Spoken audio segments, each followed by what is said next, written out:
नमस्ते। हाम्रो चाहिँ यहाँ भाइहरू हुनुहुन्छ 4-5 जना भाइहरू जसले चाहिँ हाम्रो भिडियोको थ्रुबाट आउनुभएको छ होइन। हामीलाई चाहिँ उहाँहरूको घर सोध्छौँ अनि उहाँहरूलाई चाहिँ कस्तो लाग्यो ग्राउन्ड त्यसको बारेमा सोध्छौँ र हाम्रो पोलिसी हुन्छ नि त अब हामीले आएर नयाँ आएको मान्छेलाई हेप्ने त्यस्तो टाइपको चाहिँ हुँदैन भन्ने पनि हामीले यो भिडियोको थ्रुबाट हामीले भन्न चाहन्छौँ है हजुरहरूलाई चाहिँ। भाइहरूको नाम के हो? प्रान्तिक शर्मा, तिम्रो लविस गर्ने तिम्रो सामित बुढा, नवदीप राकेश बुढा, तिम्रो कताबाट आएको? उहाँ धम्पोजी तिम्रो चाहिँ बेलासपुरबाट आएको। अनि यहाँ आउँदा त्यो गोर्खाली एफसीको दाइहरूले कस्तो व्यवहार गर्यो तिमीहरूलाई त्यसरी अब हुन्छ नि अब फर्स्ट दिन त आएको तिमीलाई त्यति त थाहा हुन पनि ग्राउन्ड कस्तो लाग्यो अब दाइहरूले गर्यो कि नै अब त्यस्तो कस्तो लाग्यो? अब मेहनत गरेर हजुरले गर्नुभएको होला होइन। हजुर अनि हामीहरूले नै मेहनत गरेर हामीले मेहनतको फल पाउने हजुरले चाहिँ राम्रो ग्राउन्ड हाम्रो लागि ग्राउन्ड बनाइदिनुको लागि धन्यवाद। हामीहरू चाहिँ टाढाबाट हामीहरू ग्राउन्ड अनि आफ्नो मेहनतलाई बढाउनको लागि हाम्रो खेलौँला भोलि गएर केही गरौँला भनेर आएको हो।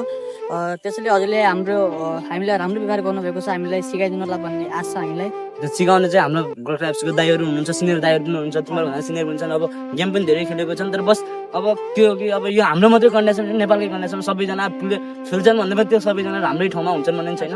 बस तिमीले मेहनत गर्नु पर्यो। गोर्खा एफसीको जति सक्दो गोर्खा एफसीको पहिला पनि देखेको होला, पहिला देखेको थियो कुनै ठाउँ भिडियोहरू देख्यो भने हामीले कता कता खेल्न चाहिँ तिमीलाई सबै ठाउँ खेल्न लाग्छौँ। त्यसैले अब कसैलाई अब यति पनि अझै पनि यो भाइहरूको भिडियो छ 4-5 जना छन्, यदि कसैले पनि भिडियो हेरेर आउन मन छ इच्छुक हुनुहुन्छ भने अलिक टाढा हुन्छ भने केही हुँदैन, बरु 10 मिनट लेट आउनुहोस् केही भएन तर सबजना चाहिँ आइदिनु होला किनकि हाम्रो न फी कुनै छैन। बस अनि आज धेरै माया पनि देखाइदिनु पर्छ टिकटकमा युट्युबमा सबैजना माया पनि देखाइदिनु पर्छ। यो मालाई सधैँ देखाइदिनु होला। यस्तै भाइहरू जस्तै कोही आउन चाहनुहुन्छ भने आउनु होला। केटालाई मात्र हैन केटीलाई पनि ट्रेनिङ हुन्छ। केटाकेटी सबलाई बहिनीहरू दिदीहरू कोही हुनुहुन्छ भने चाहिँ घरबाट नि दिजु बहिनीहरू घरबाट भन्छन् यदि घरसँग नि कुरा गर्नुहुन्छ भिडियो देखाउनुहोस् हाम्रो ट्रेनिङ हुन्छ है। केटीको सेफ्टी ग्राउन्डसम्म चाहिँ ग्राउन्ड भित्रसम्म चाहिँ केटीको सेफ्टी समेत हामीले लग्नेछौँ है।